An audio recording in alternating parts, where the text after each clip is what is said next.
చచ్చిపోయిన వాని పేరు రామదాస్ నాయక్, పిల్లిగుళ్ళ తండ. నా బాబాయ్ ఇతను. ఏ కారణంగా చనిపోయిండో వీడియో కూడా ఉంది. ఫైనాన్షియల్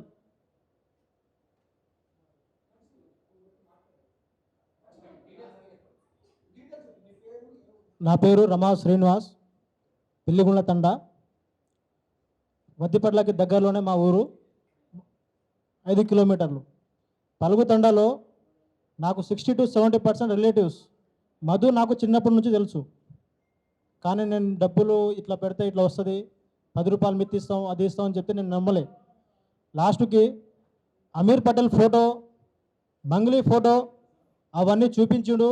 ఇట్లా బిజినెస్ ఉంది, అమీర్ పటేల్ తోటి ఎక్స్పోర్టింగ్ ఇంపోర్టింగ్ వెజిటేబుల్స్ ఫ్రూట్స్ ఇట్లా ఉంది, దీని ద్వారా మనకి లాభాలు వస్తాయి, మేము మంచిగా ఉంటాం, మా వాళ్ళ మీరు కూడా మంచిగా ఉంటారు అని చెప్పి నమ్మబలికిండు మమ్మల్ని. దాన్ని కూడా మేము ఆలోచన చేసి లాస్ట్ మూమెంట్లో ఇచ్చిన నేను డబ్బులు 10 లక్షలు గోల్డ్ లోన్ తీసుకున్నా. 8 లక్షలు మా డాడీ పేరు రాపించుకో, ఒకటే పేరు మీద రాపిస్తే బాగుండదని మా డాడీ పేరు మీద 8 లక్షలు అన్న ఇచ్చిండు మధ్యవర్తి ఏజెంట్. మధుగిరిగా ఫోన్ చేసిన, ఫలాని వ్యక్తికి ఇచ్చే అని చెప్పిండు. నేను 6 లక్షలు బ్యాంక్ లోన్ తీసుకున్నా, పర్సనల్ లోన్. ఈరోజు నా టార్చర్ మామూలుగా లేదు. మొన్న సూసైడ్ చేసుకుందాం అనుకున్నా నేను. ఇప్పుడు మేము ఇన్ని రోజులు రావడం, ముందుకు రాకపోవడానికి కారణం మాకు 3 నెలలు పెట్టిండు ఫస్ట్, మళ్ళీ నెల, మళ్ళీ జైలు పోయిండు, మళ్ళీ వచ్చిండు, మళ్ళీ 3 నెలలు పెట్టిండు మళ్ళా. ఇందువలన మేము ఆగినాం, ఇస్తాడేమో అనే ఆశతోటి. కానీ లాస్ట్ వరకు మేము ఇప్పుడు వస్తున్న యూట్యూబ్ ఛానల్ మేము మీడియాలో చూసి ధైర్యం వచ్చి ఈరోజు నేను ముందుకు వచ్చిన. ఇగో ఈయన నాకు 3 days అవుతుంది పరిచయం అయ్యి, ఫేస్బుక్లో నెంబర్ తీసుకొని అన్న ఇట్లా నా బాధ ఉంది, ఇట్లా ఉందని చెప్పి ఇగో ఈయన ద్వారా నేను వచ్చిన ఈరోజు. మంగ్లీ పేరు ఉంది ఇది ఖచ్చితంగా. ఈ అమీర్ ఒకసారి ఈ అమీర్ పటేల్ వెనక నుంచి నడిపిస్తుండు గేమ్ అంతా. అభిషేక్ నాయక్ పరిచయం చేపించుండు మధుకి. మంగ్లీకి మధుకి అసలు పరిచయం లేదు, అభిషేక్ పరిచయం చేపించుండు. అభిషేక్ పరిచయం చేసి కొన్ని బెట్టింగ్లని మన తెలుగు యూట్యూబ్లో పోయి నాకేం తెలియదని అని చెప్తుండు.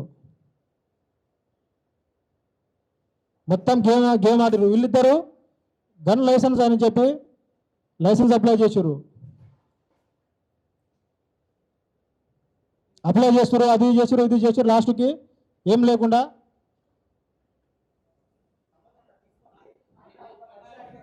వీళ్ళ పాత్ర ఖచ్చితంగా ఉంది, ఎంక్వైరీ చేయండి అన్న. ఒక నిమిషం అన్న, ఒక్క నిమిషం.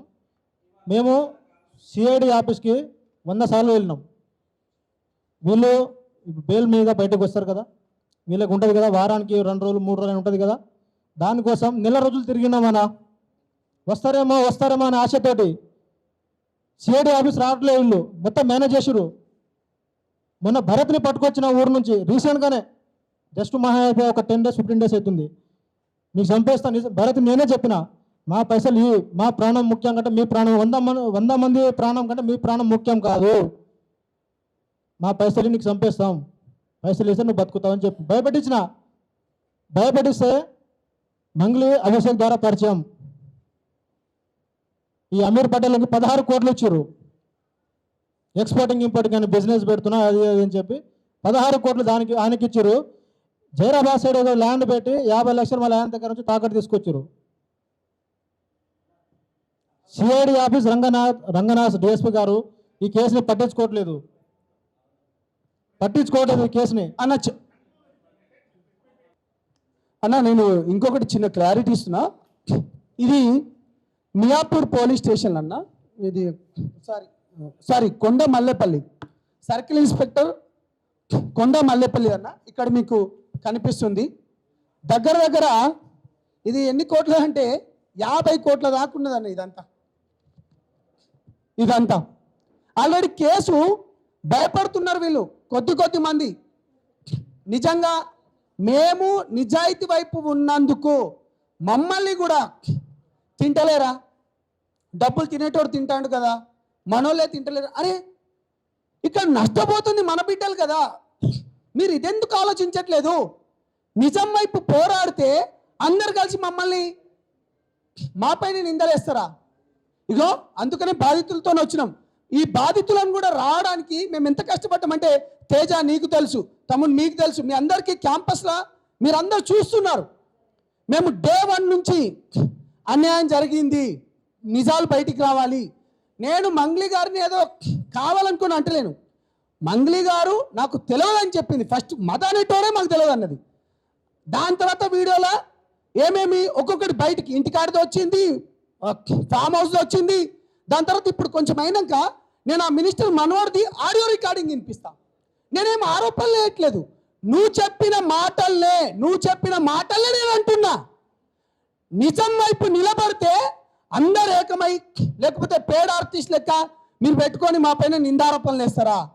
ఏకవచనం మీ ప్రోగ్రాం చేస్తే నన్ను ఏంది గెస్ట్లో పిలిపించుకున్న వాళ్ళు మీరు. మీ పేరు కూడా తీసి నేను మిమ్మల్ని పెద్దోని చేయలేను.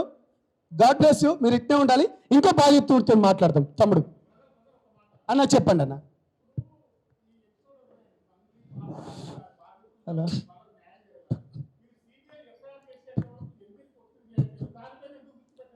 అన్న మీరు చెప్పింది క్లారిటీ చాలా చెప్తున్నారు. బాధితులు భయపడుతున్నారు. పాయింట్ నెంబర్ 1 ముఖ్యంగా ఉండటానికి ఇప్పటిదాకా వీళ్ళు ఏం చేస్తున్నారు అన్న వినండి. మీరు అడిగిన క్వశ్చన్ నేను చెప్తున్నాను. ఆల్రెడీ కేసు కూడా నడుస్తుంది. నేనేమంటున్నా మీరు అడిగిన క్వశ్చన్కి, బాధితులు భయపడుతున్నారు. ఇంతకు ముందు చెప్పినట్టు బాధితుడు మేమందరం గిరిజన బిడ్డలము, మాకు ఎవరు తోడుంటాడు?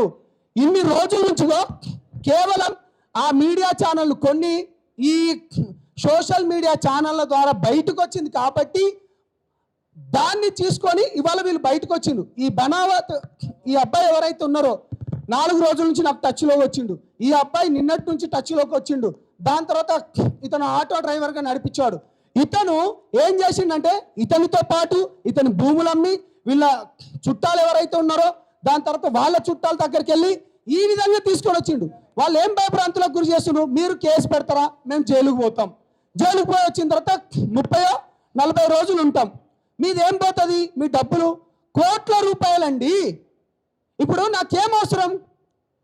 ఇవాళ ఈ ప్రెస్ మీట్కు కట్టుకోవాల్సిన అవసరం ఏముంది? మంగ్లీ గారు నాకు సిస్టర్ లెక్క, నాకు గత 12-13 ఏళ్ళ నుంచి తెలుసు. మాకేం ఆరోపణలు అవసరం లేదు. నేను ఇప్పుడు మీకు ఒకటి నిజం వినిపిస్తాను. అదెవరో ఆ మినిస్టర్ వాళ్ళది. మినిస్టర్ అది వినిపించిన తర్వాత తమ్మునికి ఇద్దాం. నేనేదో చెప్పడం కాదు, నిజాలు బయటికి తేండి, నిజం వైపు నిలబడతాం. ఇవాళ అరే మొర్రో ఇది నిజం రా అంటే అరే గద్దల లెక్క రాల్చుకుంటాండ్రు. నష్టపోయింది లంబాడి బిడ్డలే. ఆమె ఒక్కవైపు చూస్తావా, లేకపోతే 99% మంది చూస్తావా? చచ్చిపోయిండ్రు ఇప్పటి వరకు.